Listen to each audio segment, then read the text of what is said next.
Cari amici, bentrovati. Auguro a tutti voi un buon anno.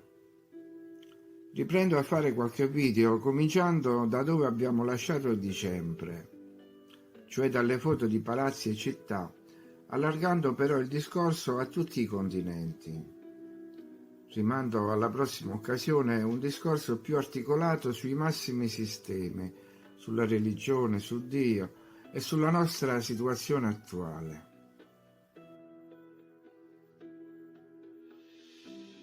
È ormai evidente che un tempo sulla Terra si era raggiunta una certa stabilità, un'epoca in cui si era affermata un'unica civiltà e che forse aveva assicurato pace e benessere alle popolazioni.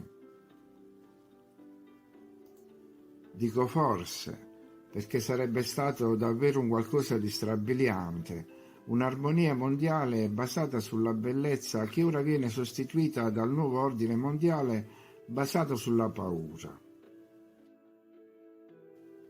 In questa foto abbiamo lo stupefacente risultato degli stessi risuonatori a Venezia e in Perù. Mentre mettevo insieme le immagini, mi è venuta in mente la frase attribuita a Carlo V: «Sulle mie terre non tramonta mai il sole».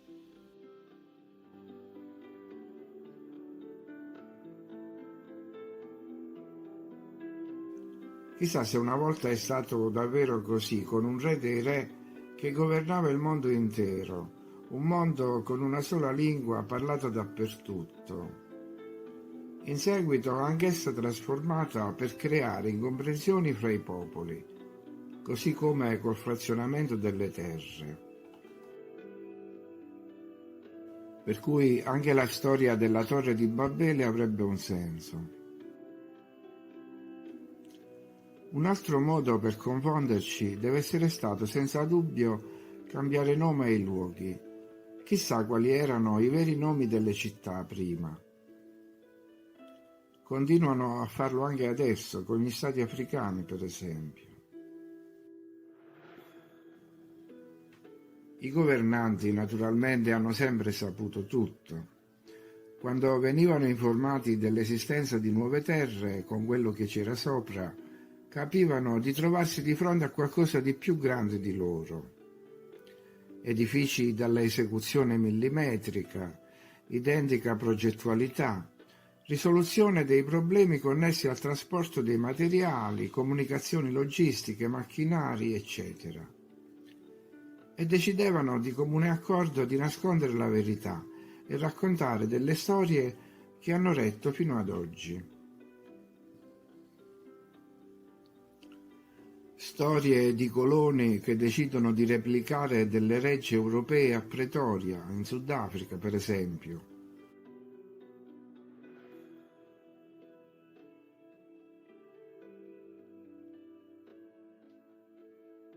O costruire centinaia di edifici in stile classico nel Nuovo Mondo.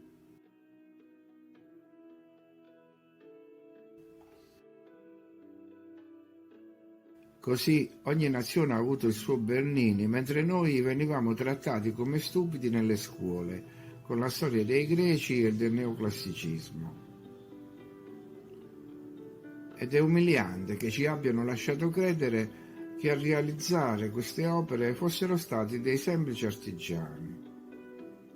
Hanno manipolato il vero patrimonio dell'umanità, anche se ora lo vogliono difendere affibbiando questa etichetta ai monumenti più prestigiosi rimasti.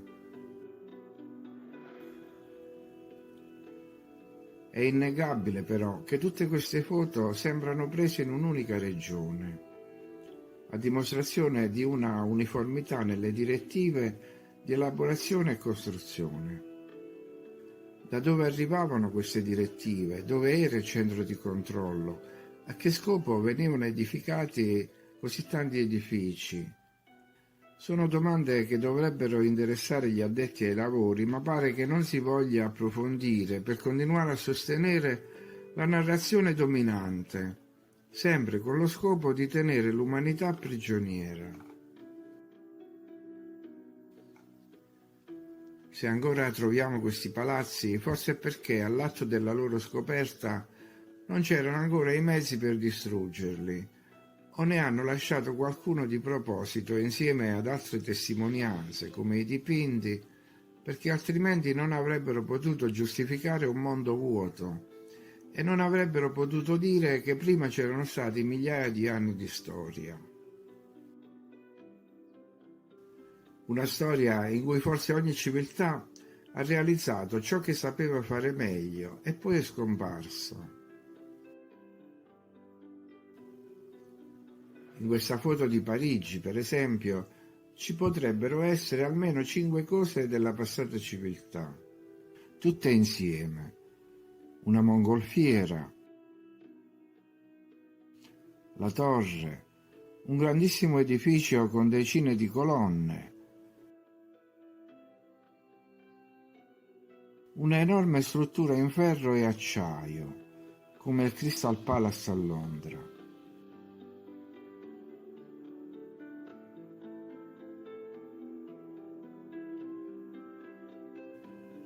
E forse anche la macchina fotografica. In alcune immagini del periodo possiamo notare un'altissima risoluzione, come in questa, dove i visi delle persone si distinguono tutti perfettamente, con un leggero ingrandimento. Ma come erano riusciti a portare tutte quelle colonne nel cuore della città? C'erano già da prima, e da quanto tempo prima?